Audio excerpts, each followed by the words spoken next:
众朋友你好，欢迎持续锁定新闻大白话，我是节目主持人李作恒。来欢迎这一节参与我们讨论来宾，首先是资深媒体人谢寒冰，冰哥。主持人好，大家好。前国安会副秘书长杨永明。做得很好，各位朋友好。前海军舰长吕礼诗。主持人好，各位观众大家好。好，我们来持续关注1·1的战火。那么现在呢，川普又生气了，为什么呢？因为我们看到哈米尼他就指责说，川普在夸大战果，他就直接形容说，美国总统用罕见的方式夸大了所发生的事情。那他为什么需要这样夸张呢？就是要掩盖跟隐瞒真相哦。那大家都知道，川普这个人怎么可能接受有人这样评论他呢？于是川普也非常生气哦，他说：“哈米尼，你不感谢我就算了，是我救了你一命。”他发表了一篇长篇的声明哦，简单来讲就是驳斥哈米尼的说法，更直言说哈米尼是愚蠢又虚假的，他才是救了他一命的人。好，那当然我们看到川普就说，他甚至本来呢，我想说我要努力哦，帮你解除制裁，但没办法，你现在要这样子讲我，那我就不努力了。听起来好像这个小朋友在吵架一样。好，可是伊朗外长呢，马上也谴责川普，说川普自称自己救了哈米尼一命，他们没办法尊重，而且呢也是没有办法接受这样子的言论。伊朗的外长更引用了爸爸梗来回击，他说以色列现在干嘛呢？你自己没有本事，所以呢只好向爸爸就是美国求助，避免被伊朗的飞弹夷为平地。好，可是你看到这个到底有没有真的攻击到重要的这个核设施呢？现在出现了各说各话因为你看伊朗的这个核设施呢，却出现了活动的迹象。这是一个最新的卫星影像就显示说，伊朗的福尔多核设施还有挖掘跟施工机具的出现，疑似是不管是新一波的重建或者是转移，都看起来之前美军的行动可能是没有太大的效果。那伊朗外交部更直言，他们拒绝任何跟美国恢复核谈判的计划。好，那当然现在呢，就说核谈判的幕后细节到底是什么呢？因为传出说美国政府开了一个秘密条款，但是伊朗方面他们就坚持它的3大底线。首先呢，伊朗的零用浓缩要求不变，那还有最高300亿美元的民用核子计划投资，以及取消对伊朗的制裁，解冻受限的资金。好，当然这是他们希望说接下来可以谈判有一个效果。可是现在呢，面临是各说各话的状况，尤其是伊朗这个浓缩铀到底去了哪里呢？川普说，伊朗根本不可能有时间来转移这些浓缩铀，但是呢，在这个方面就说没有情报显示伊朗在攻击前呢有转移浓缩铀的库存，这是在美国方面说的。可是呢，伊朗外长就说没有我们的核设施确实是有过度跟严重的损害好，那不管如何，到底现在这个浓缩铀去了哪里？欧洲有一份情报就显示说，其实在整个浓缩铀的库存大致都是还蛮完好的，而且在美国攻击之前，他们就已经知道说鸡蛋不能放在同一个篮子，所以不是集中放在福尔多核设施。那美国的防长呢就说这个他有一些看起来有些恼羞成怒啦，因为被问到这个问题他甚至直言这个记者呢表现得非常糟糕，甚至说他是刻意要歪曲总统的言论。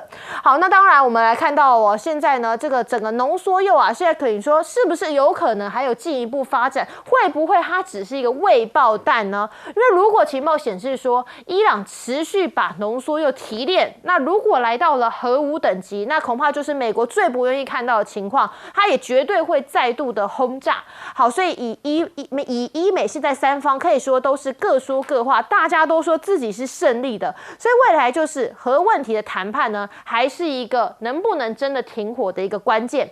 好，宁夏大学的这个研究院教授就说，目前停火是不是取决于几个因素，一个就是未来伊朗跟美国关于在核问题的谈判能不能够重新开启，那如果不能的话，现在的僵持局面恐怕就会持续下去，所以停火就没那么容易了。好，以色列的防长呢也说，他们还是会保持对伊朗的空中优势，甚至呢提到说，必要时我们也不会坐以待毙，会再次的发动空袭来确保伊朗不可能重启核子计划或者是远程飞弹的计划。好，我们先请教彬哥怎么看这个当然现在川普呢就说，哈米尼你都要感谢我啊，是我救了你那人家现在说我不感谢那你要不要再去干掉他？所以我觉得现在就是大家都已经不想动了。对，讲这样，所以现在就是进入嘴炮战。然后哈米尼然后小朋友在吵架。对啊，因为哈米尼自己本身是伊朗的宗教的领袖嘛，所以他当然要讲一些帮伊朗争面子的话。他总不能说我们被打得好惨，完了我们对，我要谢谢川普。对啊，感谢川普饶我一命，他不可能讲这个话嘛，所以这一定会讲。那川普也不用讲得这么客气啊，什么争取解除制裁啊，什么什么，你有什么好争取？你想解除制裁就一句话而已，问题是你要不要这样做而已嘛。那现在其实就是一个脆弱的平衡啊。为什么？因为以色列自己也知道自己防空漏洞越来越大，那伊朗也知道自己已经精疲力竭，他再能够进行的攻击也不多了。所以现在就是一个双方自己都发现自己的问题弱点在什么地方，所以大家现在就是一个休战期，赶快把自己的弱点补强。那对美国来说的话，美国自己也很清楚的表达出的态度，就是范斯讲那一套啊，你得罪我美国了，那我就要求你要服从我，你不服从我就打你。可是呢，我不会打太久，我打一下我就走了，就是这样。现在美国的态度摆明就是这样啊，所以美国就算真的到最后闹僵了，美国大概顶多就再轰炸一次。可是问题是，以福尔多他们这些设施来讲的话，我们当初就在质疑，即使你真的对那个就找到了他浓缩铀储藏的位置，对着他丢了钻地弹，你打得到吗？这就是我们一直在质疑的，因为钻地弹只能够钻到地下40公尺，可是问题是人家的挖到80-90公尺深，你真的能够击毁它吗？对，这就是一个大问题。那现在种种迹象显示，恐怕战果不如川普所宣称的这么乐观。那伊朗有没有遭受到一些损失？我认为有，但是恐怕没有西方所渲染的那么严重。对，所以在这种状况下，我个人认为，唯一可能的发展就是伊朗这次虽然受到了创伤，他会更加努力的去发展核武。为什么？因为很多国际的事实都摆在眼前嘛，大家去想想看，为什么是伊朗被攻击，不是北韩被攻击？再来讲，应该要去打北韩啊，北韩是已经真的有核武对不对？而且不断在试射飞弹。再来，他的动作其实比伊朗嚣张得多那你美国为什么不直接去轰炸北韩的核设施？为什么？其实理由很简单，就是我刚刚那句话，因为他已经有核武。柿子挑软的吃。对，你去攻打他，你可能自己本土会被轰炸。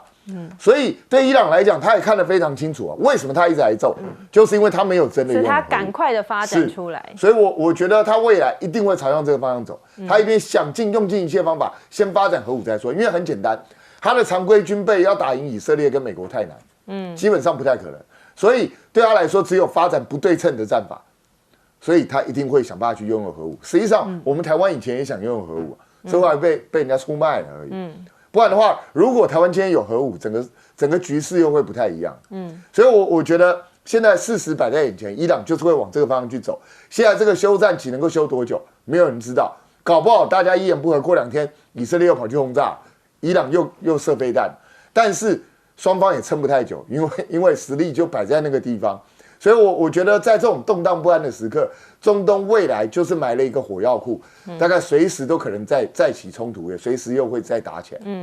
对，到底现在这个核武的发展的状况是如何？因为现在美国之前就说，他们对于在这个他们的核基地是有一些的让他们受损的。来，舰长怎么看？到底有没有受损我们都会看得很清楚。但是我们这样讲也就是川普之前他炸了伊朗。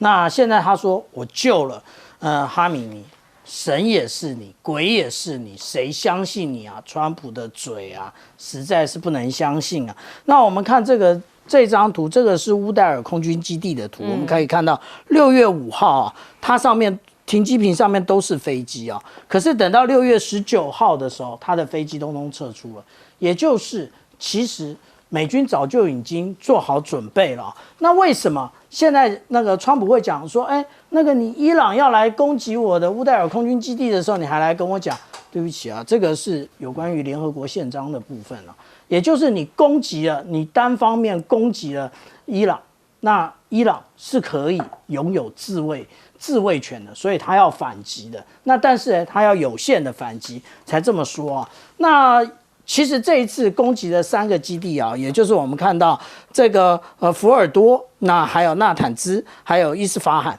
但是伊斯法罕它没有使用这个钻地弹，它是使用我们在这个在这个阿曼湾啊这边有一艘那个2害2级的这个核动力潜舰发射巡弋飞弹去打的。好，那刚刚主持人要求的功课必须要做啊，也就是说呢，我们讲到说啊，有关于到底打成什么样子啊，这个是它的一个北通风口，这是南通风口。那这个呢，这个是Top Gun 啊，独行侠。那其实 Top Gun 当初叙述的也大概是这个模式，从通风管进去。可是我想请问啊，当初23号第一天攻击的时候，那个开了记者会，公布了这张图。我请问一下，那为什么3天后又公布另外一张图，说，你有打到什么样的通风口啊？通风口又长的，你为什么不第一时间说清楚了？然后直到被大家疑问了，然后你才说。而且你讲这个通风口，其实很有趣啊。按照他这种说法，他是不是直通到我们讲到的核设施里面？但是真的是如此吗？不要讲说核设施，我们来看一下雪山隧道就好了。雪山隧道它的那个通风口，它直接通的是岛坑啊，它不是直接通到我们讲到说东向西向的公路上面。所以其实啊，现在这个问题，大家公说公有理，婆说婆有理。可是真正的问题是，现在伊朗的国会已经做成决议，也就是未来不接受这个原子能总署的相关的检查，因为伊朗其实从一开始被传闻，然后一开始这一个以色列纳坦雅胡开始喊说他有这个伊朗有发展核武的实力，已经喊了20年，那他也被检查了20年，结果检查了最后我还是要被打，那我为什么要继续被检查呢？那这就是一个很大的问题。而且现在出现另外一个质疑，也就是到目前为止，你说你打到了福尔多，你既然打到福尔多又是大家传闻下面是有这一个储存这一个浓缩铀的，那应该可以检测出来，也就是附近会检测出来相关的那个到底有没有指数。可是截至目前为止，这一个国际原子能总署说没有，他说有的是另外一个地方，也就是我们刚刚讲的最南边的伊斯法罕，不是佛尔多这个地方。那你到底打到了什么呢？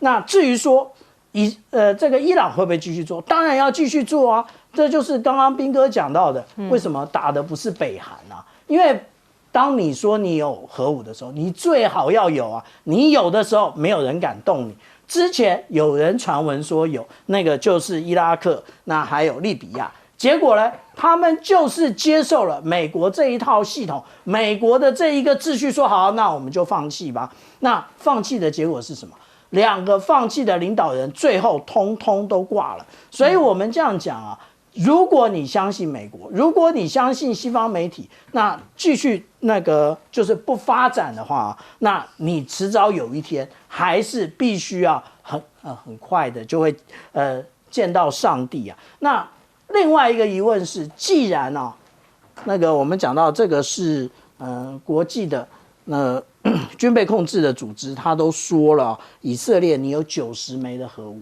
那为什么以色列可以有？如果大家整个国际的秩序都规范在核不扩散，为什么以色列可以有，那伊朗不可以有了？那这个是大家的疑问。对，这样的疑问就会让说接下来谈判恐怕更加困难了。来，梁老师，现在已经是个常识了哈，而不需要去查证什么情报的机密的验证。美国打伊朗的核设施并没有成功，他没有白忙一场，那他做了很好的公关秀，大家是感觉到他的军事行动是很成功。可是他应该一开始就知道，我现在质疑美国的国防部军方应该了解，你要深入到地底下80到90，经过花岗岩跟混凝土，其实你可能必须要使用到1000当量的战术核武，才能真正的打得那么深。但是用那个东西，那就完全另外一回事。所以你现在用这种 GBU57的专地巨弹，其实效果有限。那但是如果他们都知道川普为什么还是要决定打，2个因素，他要救以色列。6月13号到6月20号，其实以色列已经被打将近8天。虽然打伊朗更多，但他没有想到伊朗的弹道飞弹对以色列的几个大城市炼油厂造成毁灭性的攻击。将近这个8、9天，以色列人都躲在防空洞，经济民生停滞，所以川普在救以色列，你说救爸爸也可以了，那但是哈梅尼这个出来就表示说，川普并没有达到就是所谓政权更替的目标，而且我们看到后来，伊朗也清除内部杂质，很多的这些所谓的这个帮助以色列摩萨德的人都被他处决掉，几百个人。对，川普那个时候敢用核武、敢打核设施，也是因为他赌伊朗不敢回应。但这个赌很大，这个赌真的超大。那现在呢，核设施没有被打掉，然后呢，政权稳定，对，然后你看到以伊的停火是脆弱的，同时到底会不会发展核武？我觉得哈梅尼的讲话代表的就是核武计划一定再起。可是，在他前一天，伊朗的总统也讲说，伊朗坚决维护自己发展民用核计划的权利，所以这个还要取决最后伊朗内部的政治斗争。我们知道，过去这10几20年其实一直都是如此，才使整个核计划拖延。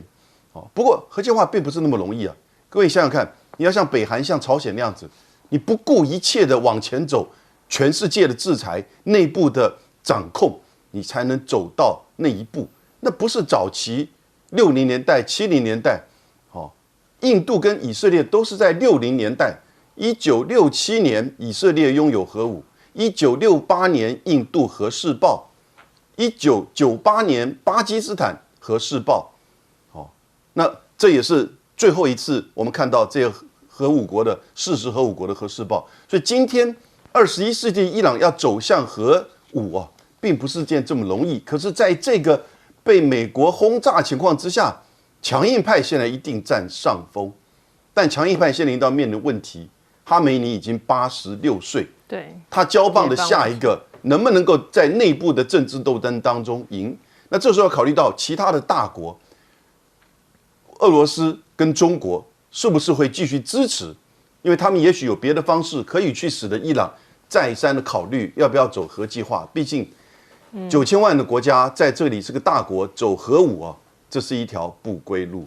对，这恐怕冲突短期是很难以落幕。休息一下，马上回来。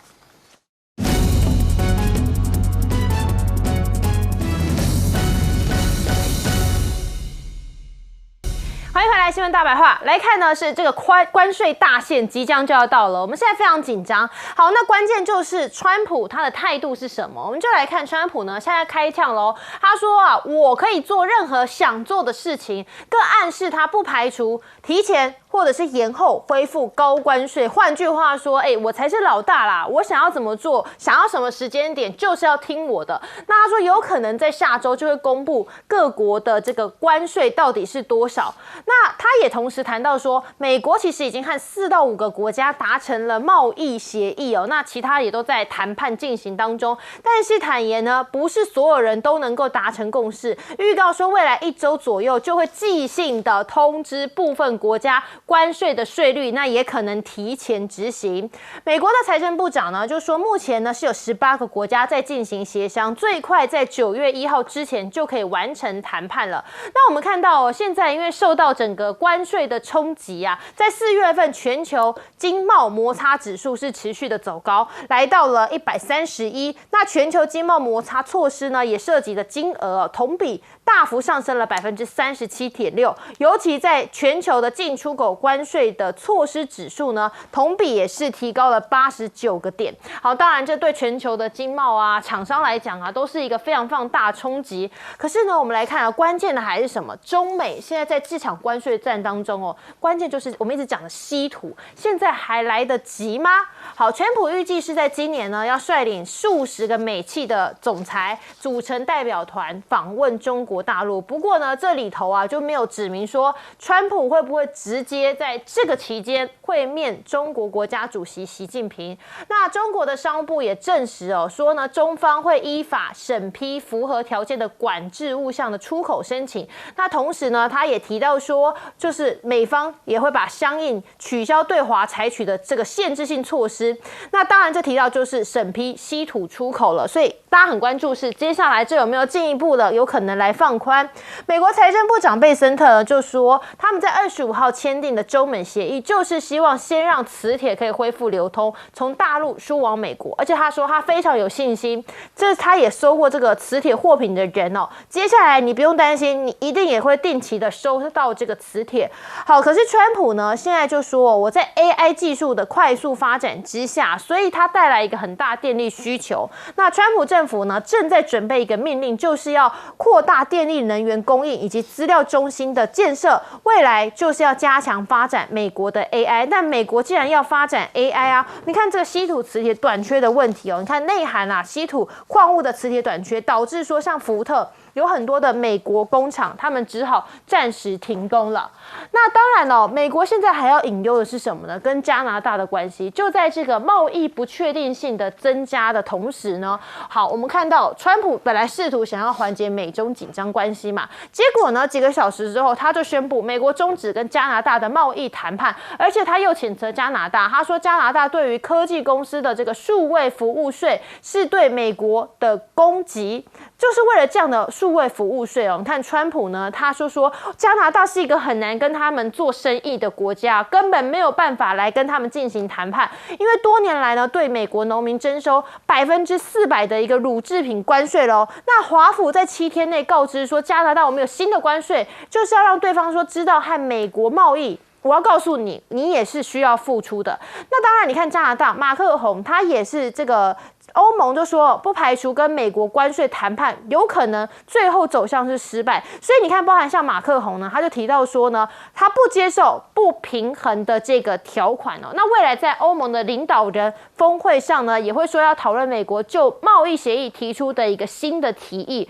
冯德莱恩清楚的表示说，他不排除这个谈判最后可能会走向就是失败的结局，还说所有选项都在他们的考虑之中。所以法国总统马克宏呢就说，这是一个如果最后结果是一个不平衡的、不公平的，那当然他们也不会接受这样子的协议。另外是呢，欧盟主席冯德莱恩他也提到说，在6月26号主张欧盟可以跟环太平洋国家来进行合作，重塑 WTO， 未来可能这是一个基础的垫脚石。那还有很多外媒也指出说，这其中指向就是有11个环太平洋国家所在的 CPTPP。美国媒体形容这是什么呢？这是一个欧盟他们在做反击动作，因为呢，他们未来的构想是没有美国的一个世界贸易俱乐部，这当然对美国也是一个非常大的冲击。好，我们先请教彬哥怎么看？现在这个整个关税还在谈判啦，但很快就要揭晓嘞。可是你看，川普现在看起来态度持续的是强硬的。这个是他一贯性的做法，讲话非常的嚣张，好像全世界都要听他的命令。我才是老大。可是如果真的是这样的话，那你在演什么情？你现在就直接公布就好了，你就宣布说，就不用谈了。对啊，根本不用谈，你是老大就直接分配哪一个国家多少关税那为什么还要谈？所以这就是一个虚张声势，这个是川普一贯的伎俩。我觉得世界各国现在都看清楚这个状况，所以你讲就讲吧，就让你讲，你高兴怎么讲就怎么讲，反正到最后还是要谈，就是这么简单。所以在这种状况下，我觉得川普这种狼来了讲了太多次，现在大家都已经麻痹了，都没什么太多感觉。那所以有一些国家下周可能会开始陆续收到。我觉得恐怕会收到的并不多，对啊，因为显然目前为止跟他真正谈好的国家没有几个，包括我们台湾不是一直跟人家讲我们是第一批吗？请问一下，现在政府还有这样讲吗？没有了，我们现在已经不知道到第几批去了，所以也不知道。那当然对赖清德来说，现在晚反而比较好，因为他最怕什么？最怕万一川普突然之间公布，在7月26号之前公布，会对大罢免造成一个重大伤害。所以对赖清德来讲，与其早不如晚，赶快至少拖过7月26号以后再说。那可是问题是，美国其实自己要考虑到一个事情，这个东西一直拖，你会造成什么结果？会造成经济持续萎缩。因为大家都不确定我到底要卖给你的时候，我很怕。现在所有的厂商都害怕，我会不会船开到一半，你关税突然调高了，那我怎么办？对啊，所以这会严重干扰到经济活动，这也会对美国内部产生严重影响。所以川普自己心里头是有数的，那只是他现在虚张声势还在演而已。那会演到什么时候再看，看整个态势的发展。那至于说川普跟习近平到底会不会会面，其实这个就是一体两面。如果说中美之间能够达成协议了，双方能够各自做一些让步，那川习会当然是有可能。可是如果说这个关税还在瞧，习近平怎么见他？难道见他两个人再吵一架？对啊，不可能吧？对啊，习近平有一个初步的一个共识啦。所以，当双方如果没有达成一个大致的协议的话，川习会是不可能产生的。那就看川普到底有多想见习近平。我觉得这个就能够决定到底他们多快会去会面。那至于说欧洲要搞 CPTPP 这一套，要撇开美国，我直接讲了，办不到。欧洲没有这个实力，也不可能产生这种事情，这也是另外一种虚张声势而已。来，杨老师怎么看？说现在当然这个中美也在持续的谈判啦，可是每一场怎么办？每一场现在很紧张。接下来2个时间点哈，一个是7月9号，这个是川普跟中国以外所有其他国家的最后90天到期。第二个是8月12号，这是跟中国大陆的这个90天的到期。可是呢，目前跟全世界只有英国一个国家签署。川普放话说印度也正在谈但他的放话我们听了好几次。相反的，加拿大跟欧盟反而针对钢铝提高了关税反制。那昨天川普就很气的说要跟加拿大断掉这个自由贸易关系。所以7月9号绝对不会，一定会再延期。这没什么特别，因为川普一直这个延期也是正常的。还记得 TikTok 吗？他也不知道被延期了几次了。缓兵之计。在中国大陆这方面呢，5月10号他们有一个日内瓦协定，这个是川普第一次的退让，因为他本来的关税高达的145%到245%，然后呢发现到这样子打下去会打到自己美国经济，所以呢很快就自己先退让，5月10号退了115%。到了6月10号的时候又在伦敦会面，为什么呢？因为川普发现到，原来中国的稀土卡住美国的脖子，科技、军工业，所以呢，6月5号跟习近平通了电话，6月10号在伦敦会面，达成了一个框架。昨天他就宣布，我们已经具体达成了一个协议，那事实上不是协议，而是一个叫谅解。双方，中国这边说我会依法审查，这个管制物品的出口，他连稀土都没有讲到，但是呢，美国将会这个解除一系列的管制项目。至于美国这边呢，他只说中国会开放稀土，我们这边可能会针对乙烷啊，或者是 EDA， 这是一个半导体的软体做开放。所以各位也要了解到现在这2个东西，中国的稀土跟美国的管制，尤其是半导体先进制程的这个管制，现在这变成2个国家自己手上最核心的武器跟筹码。短期就不太可能全面的开放，一定是相互的测试、相互的互动之下，部分的开放。因为完全的切断不可能，这个被证实。但完全的开放，谁会这么愚蠢？稀土的层面，各位了解，全世界这是一个有限物资全世界的储藏量，中国有一半，4400万吨，开采量中国占每年开采量的70%，27万吨。然后呢，3种稀土的这种产物，一个叫稀土的金属，很多种，17种至少；一个叫稀土氧化物，还有一个叫做永久磁铁。这3种，中国的生产、提炼、出口，全世界占90%。日本在2010年被制裁了9个礼拜，那个时候日本对中国的依赖是92%。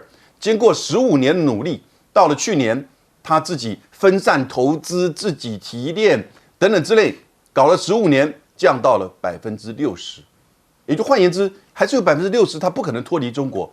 这个变成中国倒过来对美国跟世界科技的卡脖子。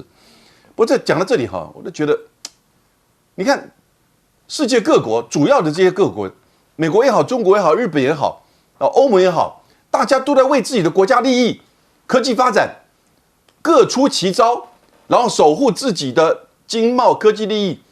我们台湾呢？我刚刚不是讲7月9号、8月12号吗？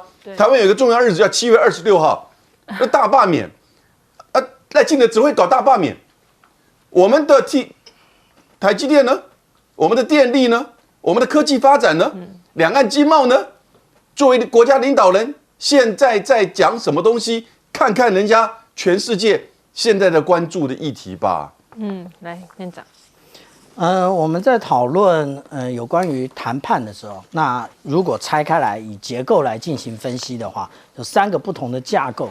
第一个就是议题结构，其实川普一开始就讲得很清楚，这个是有关于关税，那对等关税的部分。那第二个呢，也就是有关于成员结构，这个也就是我们看到为什么中国大陆以及东盟国家它的关税这么高，因为美国想要借用这一次机会把中国供应链整个拆开瓦解。那这个是我们讲到有关于成员结构的部分。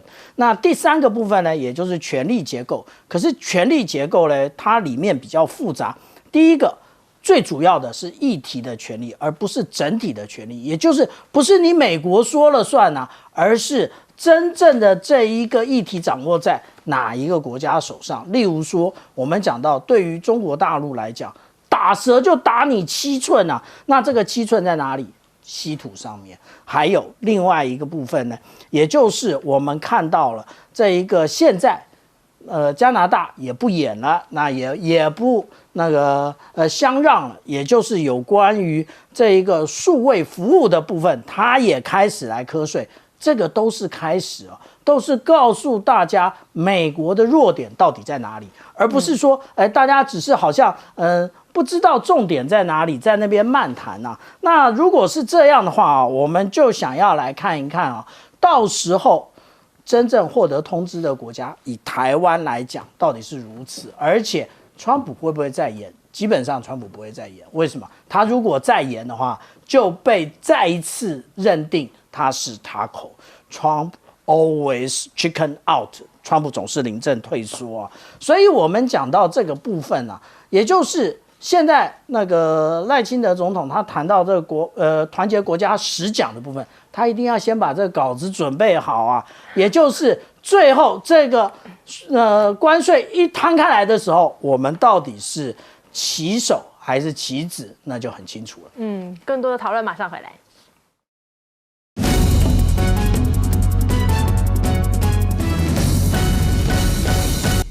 大家晚安，我是陈燕莹，欢迎来到新闻大白话。接下来这1小时国内外大小事，要用您听得懂的话说给您听。现在介绍这1小时来宾，首先要介绍是特役中将邵华明将军。主持人好，各位观众大家好。还有政大国关中心兼任研究员严正哲老师。主持人好，各位观众大家好。以及政大外交系教授吴崇涵老师。燕莹好，大家好。好，刚首先带你来看到的是他生气了，是谁？川普。川普说敬酒不吃，你吃罚酒啊！是谁？哈米尼啦。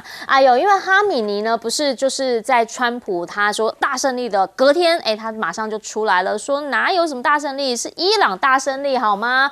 根本美国炸了个寂寞，什么都没炸到。好啦，川普他现在说是我让以色列饶你一命，搞清楚，以色列那个时候都已经要直接斩首，我们根本知道你躲在哪里，我去阻止以色列，让他不要去动你，我救你你怎么会这样呢？好，现在呢他就讲，我本来还努力要解除你们伊朗的制裁，现在你这样弄我，好啦，我不努力了。听他怎么说。Ayatollah's statement yesterday that we won the war. Oh God, we won the war. And I said, look, you're a man of great faith, a man who's highly respected in this country. You have to tell the truth. You got beat to hell. 已经beat to the hell 打得落花流水都讲出来了，你们为什么不承认呢？好，反正川普讲的就是说你不知感恩啦，因为现在发现了伊朗的核设施说有活动的迹象，这个是卫星27号捕捉到的画面，发现呢在 Fordo 的设施被炸之后，因为他们后来不是以色列还特别来炸它的入口吗？结果这边好多台挖土机，还有人在运土，所以是不是你又要再动了？川普就讲，如果你只要再动，我绝对再炸哦，大家就看嘛，看彼此之间谁能够盯得久，而且谁比较凶狠。以色列呢，其实在这一回的行动当中，12天杀了伊朗30位高层、11位核科学家，所以他说我们是真的有重创了伊朗的核发展计划，至少人才被我们杀光光，而且我们未来是定期，这2个字很重要，定期阻止伊朗威胁，那也就是你也不知道以后什么时候会发生，会不会发生，反正我定期来阻止伊朗。这一回呢，大家就想问，到底伊朗他现在还有谁能够帮他可信任？这个时候这一家出来说话了，叫印度。印度呢，现在在讨论这一局的时候，他是怎么问的？印度的主持人问说：“哎呀，中国怎么都没有为伙伴提供帮助？”来看看他们的原话。But when Israel and then America bombed the living daylights out of Iran, China just looked the other way. They issued a statement and did nothing. Very bad. Are you finished? Victor, nobody trusts you. You're an untrustworthy country. Finished?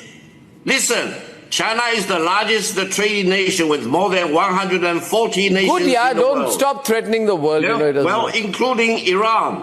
But China does not support military activities. China condemns. There you are. We don't support military activities. 好，鼻子有点吵起来了。反正印度的讲法大概就是说，你不是说伊朗是你好朋友吗？美国炸他的时候，你怎么没有来帮忙？那中方的意思是说，我们有这么多的国家跟我们是好朋友，但我们就是不支持军事活动。反正现在呢，伊朗看起来美国也不再挺他了嘛，美国这一回本来说要帮助他，现在川普也生气了嘛。那伊朗的驻中大使则直接讲，其实我们一直以来都还没有用尽军事的反击能力，也就是说，现在我到底要不要回谈判桌？那就是你们要放弃压迫我们、霸凌我们，我们才会重回谈判桌。回过头来，现在呢，伊朗驻日的大使则是直接说支持习近平4点主张，而他们愿意和大陆这边推动落实全面的合作计划，包括了中方要对伊朗投资，在25年内达到4000亿美元，还要建自由贸易区，同时跟他们的银行啊、电信啊、港口啊、铁路等等，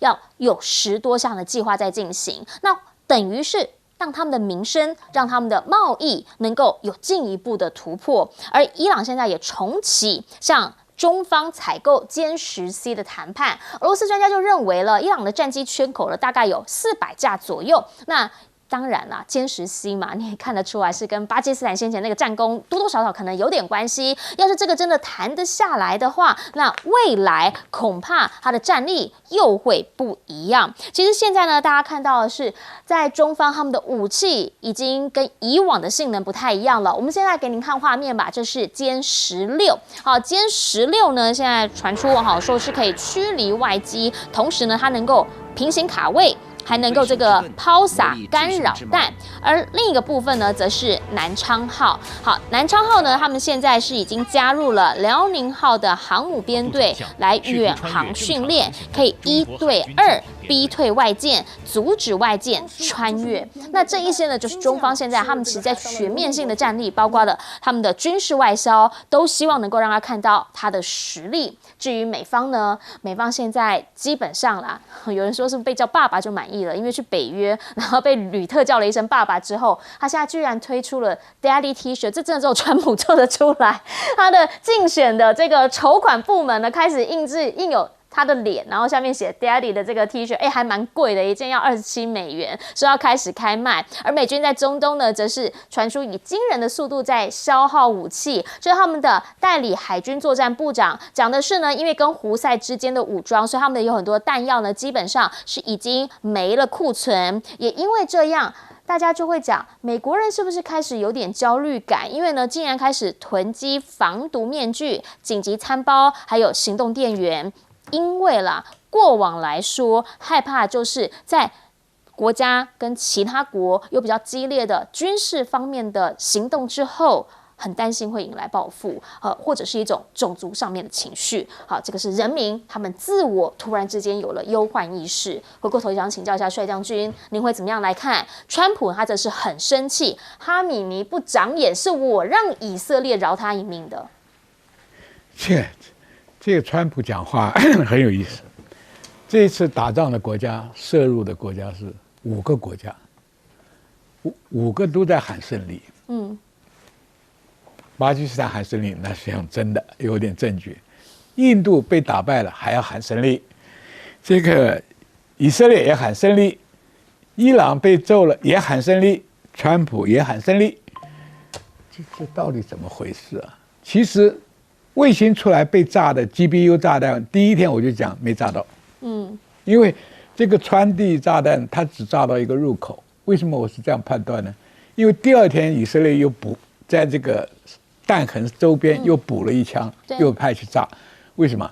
他怕就明明说明是炸的一个出入口。因为这个我们在金门搞了4年，都住在地道里面，做地道啊，下去还有横向发展，或者斜向发展，或者中间转几个弯，就是让这个暴震波啊，统统被抵消掉。第2个证据就是说你没炸到，为什么？没有核子辐射。第3个，美国只有一个傻瓜，老老实实讲没炸到。结果川普一发脾气，所有马屁精都讲炸到了。这中情局后也补一枪，有炸到了。为什么？你妨碍川普拿诺贝尔奖啊！他就想这搞这2个和平，是我解决了这个问题，对不对？所以他当然骂哈梅尼是有道理。当年我是告诉以色列不要把你斩首啊。哈梅尼国内有点骂。打了这几天你在哪里？躲到哪里去了？你这个领袖人物，所以每个都有负面，你知道？你看我们川普啊，多享受马屁精，身边一票子啊，国防部长啊，这国务卿啊，都这样，还有这个很多，但是为什么对北约的秘书长这么难看呢？拍你马屁，你还要这样羞辱人家，弄一个 daddy shirt。真是侮辱人到极点了。我跟你讲，马屁要拍到马屁股上，吕特是拍到马蹄子上面，那么被踹一脚，到处都有 daddy shirt。第3个，美国人呢本来就是很敏感。我记得跟美苏对抗冷战的时候，美国人多少人做地下安全室，要存粮存上1年，又有防毒面具，又有什么啊，他们真的是很敏感。古巴危机的时候。下面就很多在那里搞，所以这些现象，这很普通啊。所以，但是你说2伊战争，伊朗跟以色列会不会停？不会停。伊朗所有的投资就是说，我要有核弹，我才有安全感，因为以色列有，对不对？那以色列说，我不把你的核能拿掉，我才有安全感，要不然我也睡不着。当年你旁边的小弟围着我在骚扰，什么巴解了。加沙的恐怖组织了，北黎巴嫩啦，胡塞啦，我现在把这些都清得差不多，我当然刨你的根，挖你的底嘛。那当然是对以色列。这一次呢，是因为川普在中间非要表彰他的调停能力啊，他胜利，伊朗也说我还没打残。其实我们看很多画面啊，以色列也被揍得很惨。那大家都奇怪，以色列现在才想到要买歼10C 啦。那你以前干什么去了？伊朗啊，对，伊朗的空军的确很糟啊。还有 F14，对不对？那多老了。F51，对不对？问题你现在要买40架，你有钱吗？你说中国还要跟中国签4000亿的这个投资预算，你以前赖账的习惯，这个中国已经尝过很多苦头哎。上一次弄的时候，你还跟印度勾勾搭搭的，对不对？中国会不会履行这4000亿？我觉得不一定。这个高志凯讲话还算是便宜的。他要讲一句话就更有用。我要帮助巴基斯坦的话，你不只是6架，15架都被干掉啊。在印度对话这个过程当中，但是也想请教一下吴老师，因为现在呢，其实看起来就是彼此之间的较劲是没有停歇的。其实我们从3方来看，从伊朗、以色列跟美国这3方来看啊，其实伊朗他们损失蛮多了，不止损失了科学家，损失了一些离心机跟它的相关的设备，然后还有它的浓缩铀的存量也被大大的减少哈。最重要的是它在法理上也站不住脚，它违反了这 NPT， 那是违反了 NPT， 让联合国安理会有了这个借口可以制裁它，并且呢让大家说你要必须展现出你到底有多少浓缩铀跟你的这个到底浓缩铀60%到90%进展多少，大家要你展现出来嘛。那伊朗他说我不管你他就等于一翻两瞪眼。那以色列到底要什么？其实以色列我们很清楚，是以色列根本他连伊朗的浓缩铀的能力他都想要把它拿掉。他不是说你有核武哦，他是让你的浓缩铀的提炼能力，他都想把你取消掉，想把你炸光。所以以色列的算盘就是他不断的去打，最好呢还要把美国也拖进来。他希望美国进来能帮助他用这个所谓这个川地炸弹帮他一次把它解决干净。那如果美国愿意派地面部队，那更好。好，问题是川普不是省油的灯啊！那当然最重要的是这个美国呢？美国虽然川普说我们有3万吨的巨型专利弹可以酸润设备把你全部炸光，但是呢，美国的干涉也是有条件的。其实川普也讲了，早前从胡塞组织，我们看胡塞组织在红海封锁，川普派这个空战去炸他们，发现没有用，胡塞组织还这边打。到30天后，他说我不打了哈，胡塞你们在那边，我承认你们在那边。这一次也是啊，他丢了这个川地弹之后，他说我们赢了，为什么？最主要他还是要第一个展现美国在中东我还是有一些力量，第二个他要满足那些以色列游说团体在美国，我们知道以色列还有犹太人游说团体在美国非常强大，他要川普做很多事情，是，然后呢，他也希望在川普在这个以色列的非核化上面你要做一点事给我们看，所以川普说好，那我就丢几颗啊，代表说我们已经做了。但是如果我们回顾空战的历史来看，他光是这种空中攻击没办法去消弭的啦，他一定要派地面部队去，甚至侦查完进行扫荡。问题是以川普的个性，不想要打长久大规模的战争，他不可能派地面部队进去的所以以整个我们来看起来总结来看，我觉得这次的争论重点不是在于说是不是伊朗要把研发的武器要把它全部拿掉，而是以色列根深蒂固要你整个浓缩铀的技术，我要把你全部取消掉。这个跟之前奥巴马在伊核协定上面的概念是不一样的。这样不一样。伊核协定是他们认为说你还是可以有浓缩铀的能力，因为我们知道浓缩铀能力在大概3到5%的时候是用于民生核能。好，那你如果再往前提炼60%到90%，米尔萨海默也讲，他随时很有可能可以从这个60到90进阶到他很快就可以做核武了。所以以色列说，你们为什么要让他有浓缩铀能力呢？我们就是要把它根深蒂固拿掉，不让你留着。基本上对伊核协定他们不屑一顾了。那如果大家的概念在上面完全是南辕北辙，那在这个整体的情况，我觉得未来他只是拖在那边，以色列还是会天天去找伊朗的麻烦，然后他也会叫川普说，如果你真的，他会叫游说团队继续跟川普讲。那我觉得这个东西它就卡在这边，我觉得这个是一个长久型的issue。而且它是一个冲突在这里。就是原本美国的讲法是说，好像下个星期好像大家都会回谈判桌了，结束了这样，但是他看起来好像没那么回事。来，请教老师。我想第一个就是美国参谋会议联席主席在跟参议员做简报的时候，就表明了，我们炸这个伊朗的这个核设施，其实只有2个是用这个真的炸弹来炸这个专地炸弹。他说另外一个因为根本也炸不进去，所以没有用到。哇，就表示说，你今天伊朗如果用最深层的在地底下的那个核设施，其实美国也炸不到。那就表示他一定还会留着。那我就不晓得以色列要怎么样来面临这个问题，就是你怎么样也炸不到它最深的那一部分。那以色列自己我也觉得是一个大问题。你自己可能是有核武的，你是有核武的，但是你跟北韩2个是不加入这个核不扩散条约，伊朗有参加，所以他现在发展是违反条约。那以色列就说我没有违反，因为我没有参加。那北韩呢也没有参加，然后大家会去谴责他，但也没人敢去动他。所以我觉得这个各种不同的标准就在看对待核武器这个拥有者你觉得他不该有，他就不该有；你觉得我也管不了他，我就不去管他了。你觉得他可能有，但是呢，因为他是我的朋友，所以没有关系。这是完全各种不同的标准。那我觉得如果今天这个美国继续觉得说要去我们这样讲好了，羞辱这个哈梅尼的话，我觉得伊朗也很开心啊，他反正85岁换一个无所谓。伊朗可能有个更年轻、更具领袖魅力的人可以上来，所以你今天说，我们只是没有让他活下来没有，就是跟以色列没有要把他斩首，但是我觉得你今天真的斩首，搞不好是帮助了伊朗哦。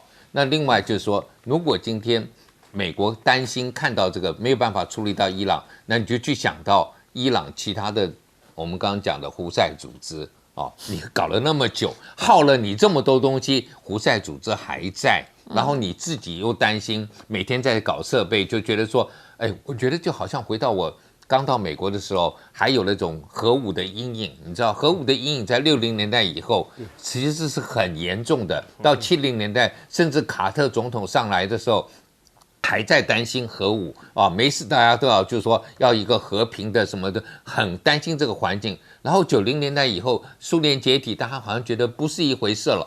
结果，金正恩弄一下，然后现在伊朗弄，然后美国自己现在难道又要开始？我最记得我们那个时候有读这个，万一发生核武，最重要什么？他说用铲子挖地啊，挖一个坑啊，6尺深，然后把自己埋在底下。他说可以避免被核子弄。难道美国现在又要开始搞这一套东西吗？怎么样来避免核武？所以我觉得美国今天你去碰这个伊朗啊，当然你如果不制裁它，说不定会好一些。以前有一些谈判的机制，可能会走向这个6方会谈的时候，不就是这个 G5+1啊，这个是有可能可以解决这个问题。但是川普你先开头就把它取消掉了，那我觉得这个就是没办法有信任了。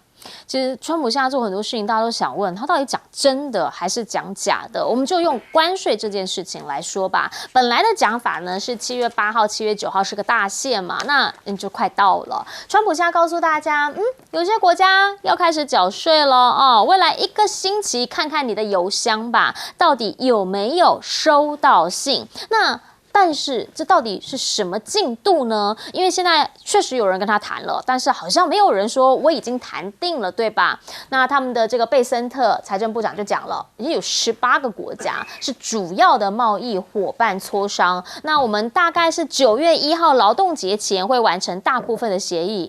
那跟原本的这个时间点好像又不太一样。其实呢，各国之间大家都不想当那第一个，原因是因为那第一个就是一个定锚嘛，你先看看人家怎么样，我再知道说我能够怎么样来应对。包括了加拿大其实第一时间呢，他就直接讲，你要科我税没关系啊，那我要反制。这里面他抓了一个点，叫做科技税。原因是因为呢，其实美国厉害就是这种数位服务嘛，比如说 Meta 这些，通通都是美国的。好啦，加拿大那个时候说，那我要跟你科数位税。那如果是这样子算下来，大概3%的数位税的话，哇，美国企业可能要缴20亿美元，这件事情让川普生气了。他说：“你这个就直接公然的攻击，我会在7天内制定出报复性的关税。”后续也不太需要谈了啦。那加拿大当然说不会啊，我们还是可以谈啊，关税都可以谈啦。但是加拿大另一个部分在干嘛？他其实先前呢，因为美加友好，那大家兄弟，所以呢，什么国防通通都是为美国。现在不一样了，加拿大说正在远离美国，转向欧洲。譬如说北约峰会的前一天，卡尼也就是现在这个加拿大总理呢，去跟欧盟签了一个协议，加拿大希望能够参与这个重装欧洲的国防开支计划。那等于就是它未来是不是会变得跟欧洲近一点点，然后跟美国稍稍有些距离呢？原本已经买的这个 F-35，现在则是评估期间啦，也就是呢，它会持续的在这个今年夏天结束这一些的评估，但评估完之后是买不买，还是会什么样的变数，没人知道。而且卡尼很明确的讲说呢，加拿大应该要停止将大部分的国防资金寄往美国。那也就是说，以后钱不是都跟美国买了吗？那这个大客户会跑掉了吗？欧盟现在呢，其实也是在谈的名单上面，被川普放在很前面的地方，因为他觉得说，哎呀，这个太不乖了啊，太难解决了。欧盟的主席现在是怎么看？他认为，那我们就加入 CPTPP。不对啊 ，CPTPP 里面没有美国呢，所以美国媒体说他去加了一个没有美国的世界贸易俱乐部，这里面是亚洲主导12个国家，目前有包含英国。那希望欧盟的意思是希望能够补强这个弱化的 WTO 的能力。那基本上呢，现在欧盟感感觉加入这个 CPTPP， 目前领导的是日本，然后中方现在也加在里面了。可是重要的中方好像现在他们有一点点的问题，包括了有人看到说他们的官员在汇报贸易谈判的时候是用臭鱼来形容中方的管制出口措施，特别呢是针对这个军民两用属性的稀土。那如果是这样讲的话，是不是表示其实有一点的问题还没有解决，还卡在那儿？中方这边则是从今天开始对欧盟来进行甲苯胺的后续反倾销税，也就是说这一波它并没有对欧盟完全的缩手。先前的讲的这个好来好去，好像现在开始有点变质了。发生了什么事情呢？川普这边的讲法是说，反正前面这个我就是要谈啊，我希望他们跟我好好谈。那至于印度这个，我则是认为大协议就要达成了啦。原因是印方这一边呢，好像也开始有些动作。以前卡在哪里？卡在汽车零件啊，卡在钢铁啊，还有农产品啊。目前双方呢，可能没有办法在7月9号前达成协议。但是呢，现在因为中方啊等等，它也有可能会冲击到印度的农场。那所以呢，会不会因此美印之间会有更多的好来好去呢？至于印度这边，则是企业家到中国出差的时候，他直接暗赞中国高铁，原因是因为他说他搭了中方的高铁之后，哇，一天之内可以奔波1600公里，还可以回家睡觉，他觉得这个真的是很厉害。下面的网友留言就直接讲了，中国现在的基础设施确实是已经到了令人难以置信的地步。先前在边境的时候，常常会有一些的问题，现在呢，在去年末底跟习近平金砖国家的峰会会晤之后，也开始让包括了印度的香客可以前往西藏来朝圣，这一些是目前中印双方有转圜或者是好转的迹象。但是回过头想请教一下帅将军，毕竟嘛，我们刚刚讲的只有3个国家而已，但现在川普讲的是未来大概1个星期会有很多国家可能会收到信。就是川普向来喜欢用威胁的口吻去吓人家。他收到信什么意思？你现在不理我哈，1个礼拜以后，我给你挨的每吨书，你的税35、50，就搞这个名堂。事实上谈不下来，因为印度也没有给你，印度也是产农产品的国家。你美国是一个大农产品国家，你要打开印度的这个关税的话，那印度老百姓怎么活啊？所以这个问题关税不是那么好谈的了。所以你看，第一个延迟90天，现在7月8号到了，你又在往后延，不好弄了。那这个加拿大更有意思了。我们中国人都有一句老话，远亲不如近邻。对，这个邻居如果是麻烦的话，好在加拿大不是很强大，但是现在跟你分家了，2个已经闹开了，加拿大就找欧盟做伙伴，两个都是天涯沦落人啊，都是被川普欺负的。所以2个想想能不能相濡以沫啊，对不对？那这个欧盟呢，对中国大陆又来一个臭鱼说，为什么呢？中国把稀土一管制啊，你知道欧盟很多国家是靠汽车工业的，尤其是德国，对不对？意大利也要出跑车，对不对？所以这个稀土关系到你欧盟还要发展国防武力，你飞弹也好，火炮也好，你也需要这个稀土的晶片或者稀土的东西，或者是磁铁，所以先把姿态拉高，然后再慢慢因为他也知道中国也要找另外市场嘛，大家共同的敌人是美国的关税，那现在就大家都要找自己的联盟，联盟之前先把姿态摆高，然后再来，这就做生意的手法。今天全世界这些国家领袖啊，讲难听点都是一个大商人。没有什么道义可言，没有什么那个面子的问题，连 Daddy Shirt 都出来了。所以你看，这个一个国家的领袖可以讲 kiss my ass， 这种都就变成流窜在今天的上流社会里面。以前还要装一装，现在根本不装了。所以这个问题啊，那中国大陆的基础建设，印度当然羡慕。我每次看到印度的火车就是。车顶上都站满了人，旁边还挂了人呢，对不对？你跟他怎么比啊？对，大家很多年前讲，哎呀，金砖5国里面印度是什么什么什么不得了，啊，人口红利什么讲了一大堆，到现在为止基础建设还没做好，所以这个问题啊，要依很多条件来看，你有这个成熟的条件，你才有下一步。但印度这个国家很奇怪，民族自尊心太强了，那吹牛的已经到没底了。把中国大陆糟蹋的是什么样子啊？结果这些博主来看就不是这么回事。哎，来回1600公里啊，还可以1日游啊，还开了3个钟头会啊，在印度来讲神话啊，对不对？所以这些问题啊，我想全世界现在是处在一个大变局里面，所有的原来的结盟组织都开始破碎、离散，重新搞。那重新搞里面有实力的制造业大国，它就会有，它也要有球，它要市场嘛。所以这个问题，原来这几十年的那个结构大概是会破碎，要重新组了。是，这些看外交经济的谈判。所以关税的问题不是那么快的结束。新的结盟的问题也，上合组织、金砖会议，这个脱美元化，这都在进行。是，所以我就想请教一下吴老师了。如果是这样子的话，大家想问的就是，好，那所以川普他现在到底他自己要去哪里找他的阶梯下台？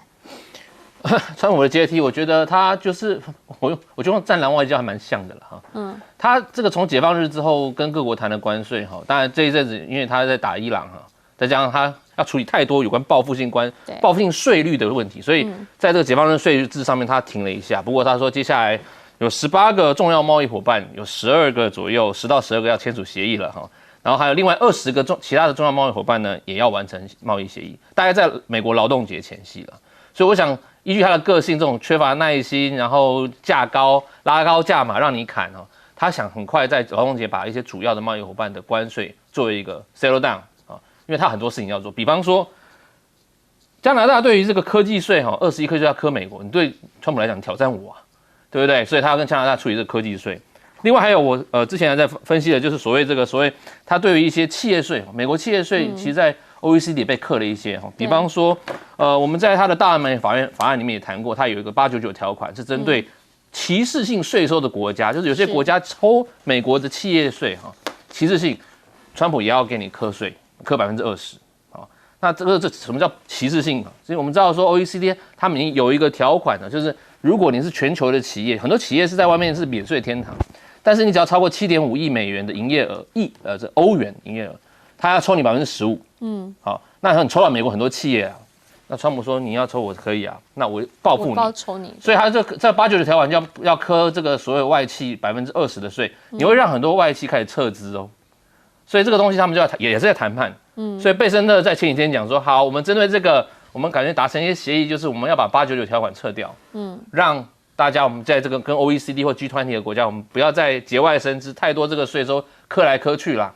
所以总结来讲，我觉得川普在关税上，在各种税收上面，他已经慢慢跳脱出过去我们讲美国一个经济霸权。我们讲，虽然我们是一个无政府的社会，但是美国的经济霸权体系或者经济阶层体系支撑了过去的我们讲西法利亚这个后面时代的这个整体的这个所谓的西半球的这个经济的秩序，特别是以美元为主的。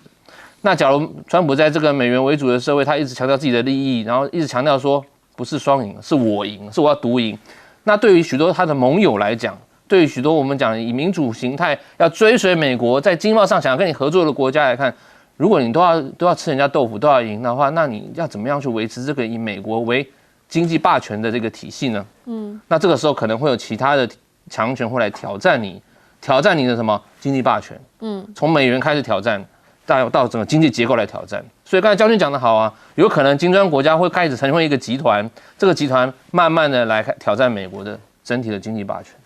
就怕这一局完了之后他没捞到便宜。但严老师你会怎么看？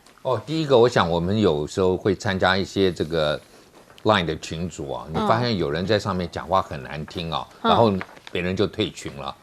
所以我觉得川普现在面临的状况就是如此嘛，就是有人说好，那这个人不能人身攻击，不能接受嘛，对，当然就退群了。对啊，然后我们就大家比较文明一点的，讲好不谈政治的，就有一个新的群组了。我觉得现在可能情况就是这样的。哦，所以我没事加入你的群组之后还被你这个羞辱，何必？但是我觉得加拿大真的是很有意思哦，不是你讲的这个上面只有 Google 跟 Meta 嘛，对不对？对，我们还有 Amazon， 还有 Uber 甚至还有这个 Airbnb 都有在这，哇，就表示加拿大，我觉得这个川普就低估了你对不起可能我觉得说这个前一任的这个总理，你觉得他好像年轻杜鲁道，你可以欺负他，人家现在搞一个银行的专门上来的，汇率比你还懂的，对，真的还比你还懂，然后就跟你打到这样，然后呢，你这样子弄他一下，他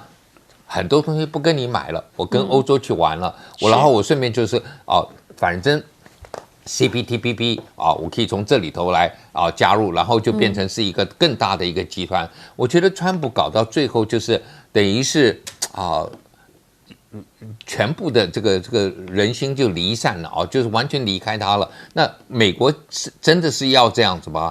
或许川普觉得说这样对美国有利，就是大家都在占美国便宜。那现在我终于把阻止了这个，可是当你把这个大家赶出去之后，你美国也占不到别人的便宜了再也占不到别人的便宜。我觉得现在面临的大概就是这个状况。那我觉得在中国大陆印度当然刚刚将军有讲了，这个你说高铁我一直觉得大陆的问题是他们盖到的人力跟这个就我们讲说什么产能过剩也好，它盖到已经就是连小地方都有高铁那我最记得我一个大陆朋友跟我讲，他说他非常感动，他家一个很小的地方现在高铁也通了对，就是说你就知道，就是说对印度来讲，你们更应该如此，你们人比大陆现在还多你看印度就会去想嘛，说我们要是有大陆的这种高铁的，那我们那个运输的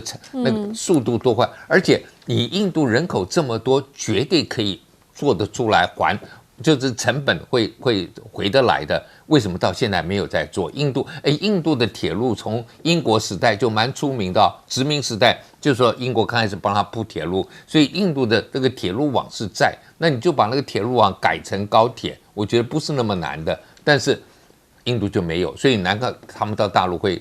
但是大陆的问题是，我还是认为说你这样子产能过剩，继续一路这样子盖，会不会到最后有些根本没有那么多客人的高铁你也在盖，那对他们也是一个麻烦了。